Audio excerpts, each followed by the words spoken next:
Hello everyone, welcome back to my new blog और संगीत blogs में आपका फिर से स्वागत है गाइस। तो यहाँ पे 10 बजे का टाइम हो रहा था लेट, मतलब अब से मैं ब्लॉग स्टार्ट इसलिए कर रही हूँ क्योंकि रात ना बानू ने ना मुझे और मेरे हस्बैंड को पूरे रात नहीं सोने दिया। बोल रही थी कि मेरे पैर में दर्द हो रहा है, पैर में दर्द हो रहा है।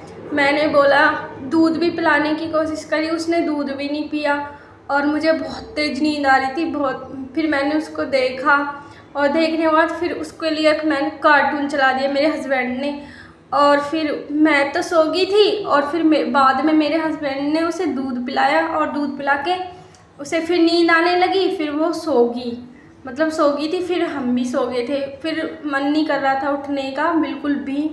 तो 7 बजे मैं उठी थी और उठने के बाद हाथ मुँह धो के झाड़ू लगा के फिर मैं खाना बनाने के लिए लग गई थी क्योंकि फिर लेट हो जाती ना मैं, इसकी वजह से। मैं पूछ रही थी अपने हस्बैंड से कि खाना बनाऊं या नहीं, तो उन्होंने बोला बना दो, अगर नहीं जाऊंगा तो नहीं ले जाऊंगा और जाऊंगा तो ले जाऊंगा। फिर मैं उठी गई थी, उठने का मन नहीं कर रहा था। तो यहाँ पे थोड़ी सी साफ़ सफाई कर रही हूँ। बहुत दिन से फ्रिज का कपड़ा हटाया नहीं था ना, इसलिए हटा रही हूँ और दूसरा नया कपड़ा बिछाऊँगी। गेस्ट आएंगे ना कल रक्षाबंधन है, इसकी वजह से थोड़ी साफ़ सफाई कर रही हूँ, हो जाएगी। अभी मैं नहाई नहीं थी, पहले सारा काम करूँगी और उसके बाद नहाऊँगी। तो यहाँ पे मैं भजन चला रही हूँ अभी मैं चला रही हूँ और चलाने के बाद भजन भी सुनती रहूँगी और काम भी करती रहूँगी। मन लगता है अगर भजन, मतलब कुछ भी म्यूजिक चलता है तो मन लगता है काम करने में। अभी मेरी पूजा भी नहीं हुई थी, तो मैं पूजा तो नहा धो के करूँगी, वैसे नहीं करूँगी। और बानू अभी तक भी सोई थी, 10 बज रहे थे। मैंने इसे उठाया नहीं था कि अगर उठाऊँगी तो फिर कच्ची नींद में उठ जाएगी तो मुझे परेशान करेगी। इसकी वजह से मैंने उसे सो नहीं दिया। अपने आप उठेगी तब उसे दूध पिला के खाना वाना खिलाऊँगी। तो यहाँ पे ये तो मेरा फाइनल हो गया था। और क्या कहते हैं गाइस, मैं आपसे एक बात शेयर करना चाहती हूँ। इंसान पे कितना भी बुरा टाइम आए, बुरा टाइम आए, पर उस एक ना एक दिन तो वो टाइम गुजर जाता है। पर इंसानों को पहचानना और अनुभव होना बहुत ज़रूरी होता है अपनी ज़िंदगी में। अगर तुम इंसानों को पहचानोगे नहीं तो बेकार है, क्योंकि पहचानना बहुत ज़रूरी होता है और ज़िंदगी में तजुर्बा भी होना बहुत ज़रूरी है।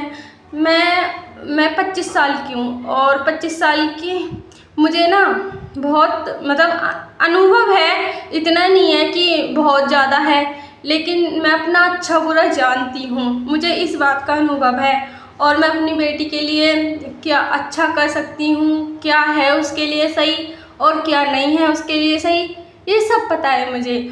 और मैं अपनी घर गृहस्थी को बहुत अच्छे से चला रही हूँ, अपने हस्बैंड का भी ध्यान रख रही हूँ, अपनी बेटी का भी ध्यान रख रही हूँ। मैं अपने घर को बहुत अच्छे से चला रही हूँ, क्योंकि देखो जीवन में बहुत उतार चढ़ाव आते हैं, तो खारी बीमारी भी आती है। तो इंसान मजबूरी में ही अपने माँ बापों से बोलता है कि मुझे परेशानी है, और क्या कहते हैं मजबूरी में ही बोलता है। इसका ये मतलब नहीं है कि वो गलत है। तो मेरी ज़िंदगी में भी काफ़ी उतार चढ़ाव आए थे, तो अब तो खैर मैं ठीक हूँ। और क्या, अब तो मैं ठीक हूँ, अब तो कुछ मुझे दिक्कत है नहीं, बस थोड़ी सी है, वो भी ठीक हो जाएगी जब तक मैं दवाई खाऊंगी।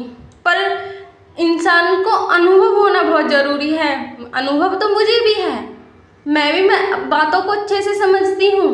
मैं बोलती नहीं हूँ पर लेकिन अच्छे से बातों को सबको समझती हूँ। मेरे लिए कौन क्या कहता है, कौन नहीं कहता। तो यहाँ पे इसकी ही बात कर रही थी। मेरी उम्र 25 साल है। मैंने अपनी ज़िंदगी में इतना बुरा टाइम देखा है, बहुत बुरा टाइम मेरे ऊपर, इतना बुरा टाइम आया है, इतनी परेशानी आई है। इतनी तो मेरी उम्र भी नहीं है जितनी मैंने परेशानी को झेल लिया।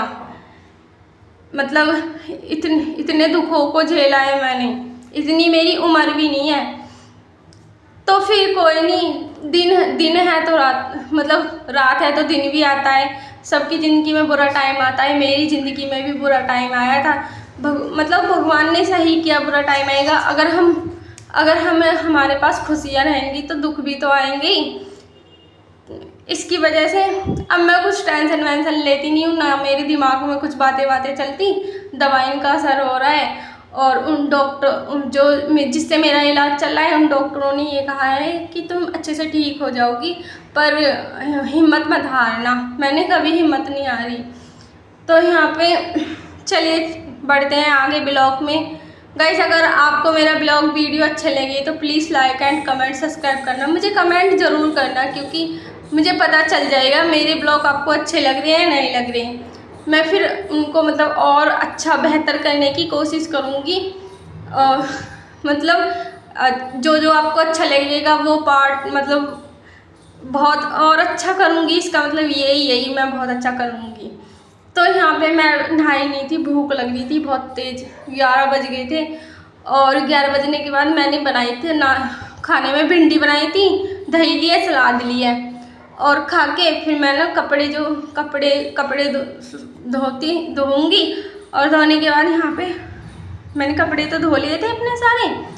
बारिश का मौसम हो रहा था बहुत ज़्यादा, तो मैंने यहीं सुखा दिए थे। ऊपर तो मैं सुखाने गई नहीं थी, मैंने यहीं दे दिए। सारे कपड़े यहीं सूख जाएंगे अच्छे से। यहाँ भी सूख जाते हैं, जितनी मतलब वो आएगी, धूप आएगी तो सूख जाएंगे, क्योंकि धूप हमारी बालकनी में ही आती है। और मैंने बाथरूम साफ किया था, देखो धूप भी निकल रही है, और यहाँ पे देखो बारिश भी पड़ रही है। देखो कितना अच्छा लग रहा है, धूप निकल रही है और बारिश भी पड़ रही है। तो मैंने बोला है कि चलो इसको मतलब गाइस को बारिश दिखाई जाए। देखो यहाँ पे देखो धूप भी निकल रही है, और बानू भी आ रही है कि मम्मा क्या कर रही हो। मैंने बोला कुछ नहीं कर रही। और बारिश का आनंद लेते हुए मैंने बनाई अपने लिए चाय मैं बानू को भी पिला रही थी। बानू बोली थी मैं नहीं पी रही, उसने पीनी थी। और थोड़े से रिश्तेदार आए थे हमारे घर पे, बुआ जी आई थी, बुआ जी की लड़की आई थी। और आने के बाद नीचे बैठे थे वो सब। तो यहाँ पे मैं भी टीवी देख रही थी, और चाय मैंने पी ली। फिर खाना बनाने की तैयारी करने लगी थी मैं। मतलब मैं आधी किलो भिंडी लेके आई थी मार्केट से, मतलब 1 हफ्ते की सब्ज़ी लेके आई थी। आधी मैं बनाऊंगी, और क्या कहते हैं, आधी मैं रख दूंगी किसी और दिन बनाने के लिए, क्योंकि मैं थोड़ी ही सब्ज़ी बनाती हूँ। मतलब हम 2 ही हैं, पर दोनों टाइम बनाती हूँ। एक टाइम नहीं बनाती, पर बनाती थोड़ी हूँ। हम दोनों के लिए हो जाता है, और बानू के लिए भी हो जाती है, और मेरे हस्बैंड के लिए भी हो जाती है। इसकी वजह से थोड़ी ही सब्ज़ी बनानी चाहिए। और मैं दही भी जमा लेती हूँ, कभी कभी रायता भी बना देती हूँ। तो यहाँ पे मेरे मतलब भिंडी तो सॉरी क्या कहते हैं, अरबी तो मेरी छिल चुकी थी, और छिलने के बाद मैंने इनको कट करके अच्छे से धो के रख दिया था। और मैं यहाँ पे मसाला कस रही हूँ, मतलब मैं कस के ही बनाती हूँ। कभी कभी तो बना देती हूँ बिगर कसे, जैसे भिंडी हुई, और मतलब औरों को तो मैं कस के ही बनाती हूँ। यहाँ पे मैंने टमाटर कसा है, और कसने के बाद हरी मिर्च और प्याज और लहसुन तो मैंने गिरे नहीं है, मैं भूल गई थी कसना लहसुन को। तो यहाँ पे मेरा मसाला तैयार हो गया है दोनों का। अब मैं इसको अच्छे से छोंक दूँगी। मेरे हस्बैंड को बहुत पसंद है अरबी, इसलिए उनकी पसंद की बना रही हूँ। उन्होंने मुझसे बोला था कि अरबी बना लेना, मैंने बोला ओके। मैं तेल कम ही डालती हूँ, क्योंकि डॉक्टर ने मुझे चिकनाई के लिए मना कर रखा है। जब ठीक हो जाऊँगी जब तो खा सकती हूँ। मैं बाहर की चीज़ भी कुछ नहीं खाती, मैं घर की ही चीज़ खाती हूँ। जैसे मोमो चाउमीन कुछ भी नहीं खाती मैं। घर अगर मुझे बनाना होगा तो घर ही बना लेती हूँ मैं। मेरे हस्बैंड ले आते हैं तो घर ही बना लेती हूँ। इसकी वजह से मेरा मसाला पक चुका है, और पकने के बाद इसमें मैं ऐड करूँगी 2 या 1.5 गिलास पानी, क्योंकि अच्छे से इसमें गल जाएंगी। थोड़ा गाढ़ी सी बनाऊँगी। इसमें मैंने ऐड कर दिया है आधा गिलास पहले किया था, 1 गिलास मैंने अब ऐड करा है इसमें। और इसे ढक के अच्छे से आटा लगा लूँगी मैं। थोड़ा सा ही लगाऊँगी, थोड़ा सा रखा है आटा। दो रोटी के लाख रखा है, सुबह का आटा रखा था मैंने, इसलिए थोड़ा सा लगाया था। अगर बचेगा तो उठा के रख दूँगी, सुबह को नाश्ते में पराठे बना दूँगी। मैंने मतलब अच्छे से मैश हो जाएगा, इसे मैं आधे घंटे के लिए रख दूँगी। यहाँ पे मेरी भिंडी थोड़ी कसर रह गई थी मैं बनने की, तो यहाँ पे मैंने भिंडी भी बन चुकी है। इसमें मैंने नींबू डाल दिया है, नींबू से थोड़ा टेस्ट अच्छा आता है, की वजह से मैंने यहाँ गाढ़ी सी बनाई है। और यहाँ मेरी बन चुकी है। मेरे हस्बैंड भी आ गए थे, आने के बाद मैंने उनके लिए चाय दी। वो बैठे हैं, वो फ़ोन देख रहे थे, चाय पी रहे थे। और बानू सो रही थी, वो शाम के ही टाइम सो जाती है। मैं उससे मना करती हूँ कि सोया मत करो, फिर भी सो जाती है वो। यहाँ पे मैंने शाम की पूजा करी अच्छे से, भगवान से बोला कि सबके जीवन में खुशियाँ आए और मेरे जीवन में भी खुशियाँ आए, सब अच्छे से मतलब मेरा जीवन अच्छे से चले। मतलब कभी भी हारी बीमारी आए तो मैं अपने घर ही रहूँ, मुझे कहीं जाने की भी ज़रूरत ना पड़े। और यहाँ पे मैंने शाम में धुनी दी। धुनी देने के बाद मेरे हस्बैंड बोलने लगे कि चलो मुझे रोटी बना दो, भूख लग रही है। वो आइसक्रीम दिलाने गए थे बानू को। मैंने बोला चलो ठीक है, बना गई हूँ। मैंने अपने लिए और उनके लिए रोटी बनाई और बनाने के बाद मैं अपना सर धोऊँगी, क्योंकि दिन में तो धोऊँगी नहीं, क्योंकि रिश्तेदार आने इकट्ठे हो जाएंगे ना। सारा काम वाम करके जल्दी से सिर नहा लूँगी और नहाने के बाद वीडियो को एडिट करूँगी। वीडियो को एडिट करने में बहुत टाइम लगता है और बहुत मतलब क्लिप जोड़नी पड़ती है, बहुत टाइम लगता है। यहाँ मैं अपने हस्बैंड के लिए खाना दे रही थी। मैं उनसे बोल रही थी दही खाओगे, दही लेके आऊँ। उन्होंने मना कर दिया था कि दही तो नहीं खाऊँगा, बस रोटी ही दे दें। मैंने रोटियाँ दे दी उनको, और साथ के साथ मैंने बानू को भी खिलाई थी और उनको भी दे दी थी। मैंने बोला था कि पीछे हट जाओ, रिकॉर्ड हो रहा है, वो आते नहीं है ना वीडियो में, कम मना करते हैं। और मेरा यहाँ काम सारा फाइनल हो गया था और मैं नहा ली थी। नहाने के बाद मैं सारी रसोई को अच्छे से साफ़ करके सो जाऊँगी, क्योंकि दिन में मतलब जो सुबह होएगी ज़्यादा काम करना नहीं पड़ेगा। सीधी कुछ खाना वाना बना के डायरेक्ट नहा के तैयार होंगी अच्छे से। अगर मिलते हैं आपको कल के ब्लॉग में। बाय बाय दोस्तों।